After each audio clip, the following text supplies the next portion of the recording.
പ്രിയപ്പെട്ട സുഹൃത്തുക്കളെ, ശബരിമല പെരുങ്കൊള്ള അന്വേഷിക്കാൻ എൻഫോഴ്സ്മെൻറ്റ് ഡയറക്ടറേറ്റ് കൂടി രംഗത്ത് വന്നിരിക്കുകയാണ്. എൻഫോഴ്സ്മെൻറ്റ് ഡയറക്ടറേറ്റിൻ്റെ ഇതുവരെയുള്ള പ്രവർത്തനങ്ങൾ സംബന്ധിച്ച് ഒരുപാട് അഭിപ്രായ വ്യത്യാസങ്ങൾ നമ്മുടെ മുന്നിലുണ്ട്. അതൊക്കെ നമ്മൾ വിശദമായി ചർച്ച ചെയ്യുകയും ചെയ്തിട്ടുള്ളതാണ്.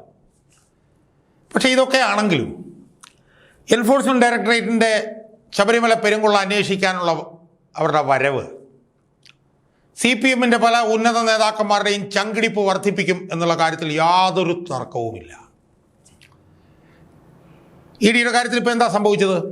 ഇഡി ശബരിമല പെരുങ്കൊള്ള അന്വേഷിക്കണം എന്ന് പറഞ്ഞ് ആദ്യം പത്തനംതിട്ട കീഴ്ക്കോടതിയിൽ വന്നു. പക്ഷേ പത്തനംതിട്ട കീഴ്ക്കോടതി അതിൻ്റെ FIR അവർക്ക് കൊടുക്കാൻ തയ്യാറായില്ല. പക്ഷേ അവർ ഹൈക്കോടതിയെ സമീപിച്ചു. എന്നിട്ട് പറഞ്ഞു, ഈ ശബരിമല പെരുങ്കൊള്ളയുമായി ബന്ധപ്പെട്ടുകൊണ്ട് കള്ളപ്പണ ഇടപാടുകൾ അന്വേഷിക്കാനുള്ള മാൻഡേറ്റ് ഞങ്ങൾക്കുണ്ട്. ഇതിനകത്ത് കള്ളപ്പണ ഇടപാട് കള്ളപ്പണം വെളുപ്പിക്കൽ നടന്നിട്ടുണ്ട്. അതുകൊണ്ട് ഞങ്ങൾക്ക് ഈ കേസ് അന്വേഷിക്കാനുള്ള മാൻഡേറ്റ് ഉണ്ട്, അതിന് ഞങ്ങളെ അനുവദിക്കണം എന്ന് പറഞ്ഞുകൊണ്ട് അവർ ഹൈക്കോടതിയെ സമീപിച്ചു. ഹൈക്കോടതി ആ വിഷയം പരിഗണിച്ചിട്ട് അതിനോട് യോജിച്ചുകൊണ്ട് നിങ്ങൾ കീഴ്ക്കോടതിയെ സമീപിക്കൂ എന്ന് പറഞ്ഞു. അതിനെ തുടർന്ന് അവർ കൊല്ലം വിജിലൻസ് കോടതിയെ സമീപിച്ചു. വിജിലൻസ് കോടതി അവർക്ക് അന്വേഷണത്തിനുള്ള അനുവാദം നൽകി. അനുവാദം നൽകിയതിന് ശേഷം അവരെന്തോ ECIR അവരുടെ FIR-ന് സമാനമായിട്ട് അത് രേഖപ്പെടുത്തി. അവർ രേഖകൾ SIT-യോട് ചോദിച്ചു. SIT അവർ വരുന്നതിന് എതിർക്കാനൊക്കെ നോക്കി, പക്ഷേ നടന്നില്ല, കൊടുത്തു. അവരന്വേഷണം ആരംഭിച്ചിട്ടുണ്ട് എന്നാണ് നമുക്ക് മനസ്സിലാക്കാൻ കഴിയും. സുഹൃത്ത്, ഈ അന്വേഷണം, EDയുടെ ഈ അന്വേഷണം എന്ത് പ്രത്യാഘാതമായിരിക്കും ഉണ്ടാക്കുക എന്നുള്ളത് നമ്മൾ വിശദമായി ഒന്ന് ചർച്ച ചെയ്യേണ്ടത് തന്നെയാണ് എന്നാണ് എനിക്ക് തോന്നുന്നത്. ED എന്ന് പറഞ്ഞു കഴിഞ്ഞാൽ എന്താണ്? Enforcement directorate. അവരുടെ മാൻഡേറ്റ് എന്ന് പറഞ്ഞാൽ എന്താണ്? കള്ളപ്പണം വെളുപ്പിക്കലുമായി ബന്ധപ്പെട്ട PMLA ആക്ട് 2004-ലോ 2005-ലോ കൊണ്ടുവന്ന PMLA ആക്ട് പ്രകാരം രൂപീകരിക്കപ്പെട്ടൊരു സംവിധാനമാണ് ഈ enforcement directorate. Prevention of money laundering act 2004-2005 അതിൻ്റെ അടിസ്ഥാനത്തിൽ രൂപീകരിക്കപ്പെട്ടത്. അപ്പോൾ കള്ളപ്പണം വെളുപ്പിക്കൽ അന്വേഷിക്കുക എന്നുള്ളതാണ് EDയുടെ പ്രധാനപ്പെട്ട ഉദ്ദേശം. അതിൻ്റെ ഭാഗമായി അവർക്ക് അറസ്റ്റ് ചെയ്യാനുള്ള അവകാശാധികാരമുണ്ട്. ആ അറസ്റ്റിൻ്റെ അവകാശാധികാരം അവർ ദുരുപയോഗപ്പെടുത്തുന്നു എന്നൊക്കെയുള്ള നിലയിലുള്ള ഒരുപാട് വിമർശനങ്ങളൊക്കെ ഉണ്ടെങ്കിൽ പോലും അവർക്ക് അറസ്റ്റിനുള്ള അധികാരമുണ്ട്, നമ്മൾ കാണാതിരിക്കരുത്. അറസ്റ്റ് ചെയ്ത് കഴിഞ്ഞാൽ ജാമ്യം കിട്ടാൻ ബുദ്ധിമുട്ടാണെന്നൊക്കെയുള്ള നിലയിലൊക്കെ ഉള്ള ചർച്ചകളൊക്കെ ഒരുപാട് ഉയർന്നു വന്നിട്ടുണ്ട്. അപ്പോൾ ഈ ശബരിമല പെരുങ്കൊള്ളയിൽ എൻഫോഴ്സ്മെൻറ്റ് ഡയറക്ടറേറ്റ് വരുമ്പം എന്താണ് സംഭവിക്കാൻ പോകുക? നമ്മളൊന്ന് we will have to think loud എന്നാണ് എനിക്ക് തോന്നുന്നത്. എന്തായാലും ഇതിനകത്ത് കള്ളപ്പണം വെളുപ്പിക്കൽ നടന്നിട്ടുണ്ട് എന്നുള്ള ഒരു ഒരു ഒരു കണ്ടെത്തലിൻ്റെ അടിസ്ഥാനത്തിലാണ് അവർ ഇങ്ങോട്ട് വന്നിരിക്കുന്നത്. സ്വാഭാവികമായും കള്ളപ്പണം വെളുപ്പിച്ചിട്ടുണ്ടോ എന്നുള്ള കാര്യം അറിയണമെന്നുണ്ടെങ്കിൽ ഇതിൽ ഉൾപ്പെട്ടിട്ടുള്ളവർ, അല്ലെങ്കിൽ ഇപ്പോൾ ജയിലിൽ കിടക്കുന്നവർ, അല്ലെങ്കിൽ ഇതിനകത്ത് ഉൾപ്പെട്ടിട്ടുണ്ട് എന്ന് എൻഫോഴ്സ്മെൻറ്റ് ഡയറക്ടറേറ്റിന് ബോധ്യമുള്ളവർ, അവരുടെയൊക്കെ സാമ്പത്തിക ഇടപാടുകളും സാമ്പത്തിക സ്രോതസ്സും ED അന്വേഷിക്കും എന്നുള്ളതാണ് പ്രധാനപ്പെട്ടത്. നമ്മളിപ്പോൾ കരുവന്നൂർ ബാങ്ക് കൊള്ളയുമായി നമ്മൾ കണ്ടതാണ്. അവരെ ഈ സാമ്പത്തിക ഇടപാടുകളാണ് അന്വേഷിച്ചത് മുഴുവൻ. എന്താണ് AC മൊയ്തീൻ എന്ന് പറഞ്ഞ നേതാവിൻ്റെ, CPM നേതാവിൻ്റെ സ്വത്ത് കണ്ടുകെട്ടിയ സംഭവം ഉണ്ടായി. CPM-ൻ്റെ സ്വത്ത് കണ്ടുകെട്ടിയത് സംഭവം ഉണ്ടായി. ഇപ്പോൾ കരുവന്നൂർ കൊള്ളയിൽ അവർ രണ്ടാമത്തെ കുറ്റപത്രം സമർപ്പിച്ചു. അതിൽ CPM ഉൾപ്പെടെ പ്രതിയാണ്.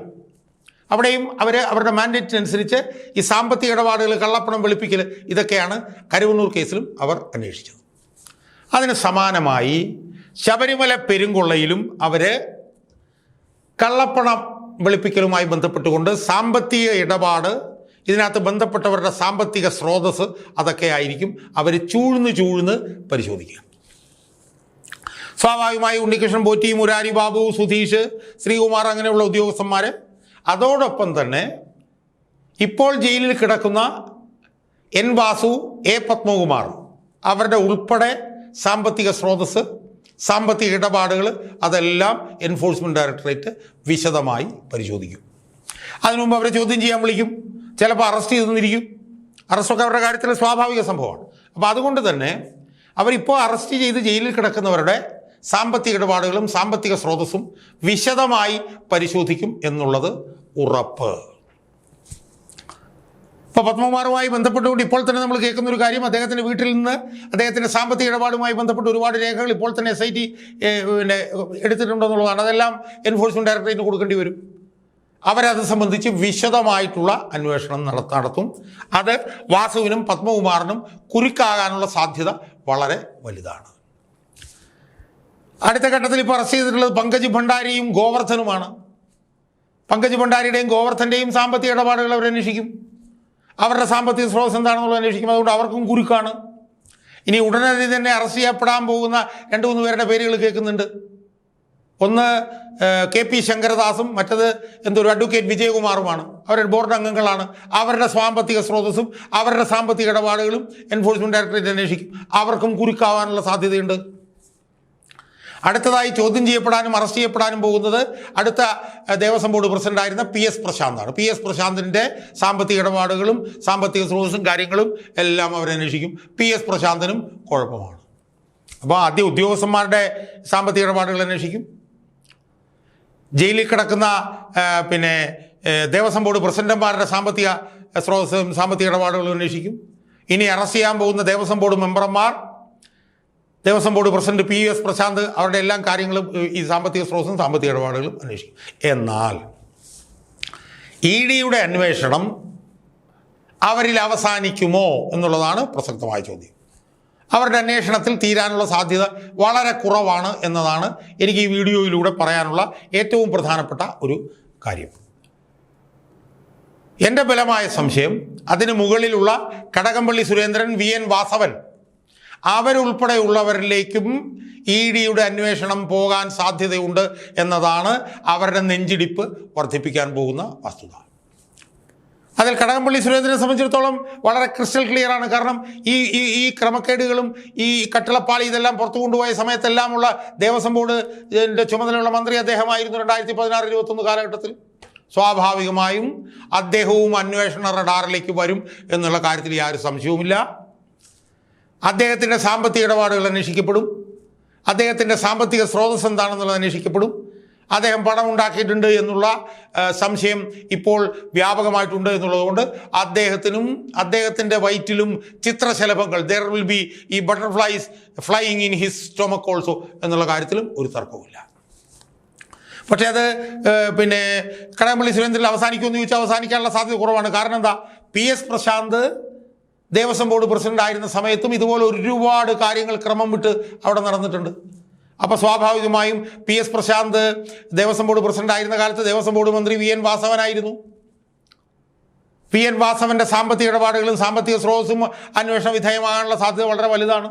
അപ്പോൾ അതുകൊണ്ട് തന്നെ ഉദ്യോഗസ്ഥന്മാരായിട്ടുള്ള ആളുകൾ, അവരുടെ പേര് ഞാൻ പ്രത്യേകിച്ച് പറയുന്നില്ല, ദേവസ്വം ബോർഡ് പ്രസിഡന്റ് ആയിരുന്നുള്ള N വാസു, A പത്മകുമാർ, ഇനി വരാൻ പോകുന്ന PS പ്രശാന്ത്, KP ശങ്കരദാസ്, വിജയകുമാർ, അതിനു മുകളിൽ എൻഫോഴ്സ്മെൻറ്റ് ഡയറക്ടറേറ്റ് വന്നതുകൊണ്ട് അന്വേഷണത്തിൻ്റെ റഡാറിലേക്കും അറസ്റ്റിലേക്കും ഒക്കെ ഉൾപ്പെടെ വരാൻ സാധ്യതയുള്ള 2 പേരിൽ ഒരാൾ മുൻ ദേവസ്വം മന്ത്രി കടകംപള്ളി സുരേന്ദ്രനും ഇപ്പോഴത്തെ ദേവസ്വം മന്ത്രി VN വാസവനുമാണ് എന്നുള്ളത് വ്യക്തമാണ്.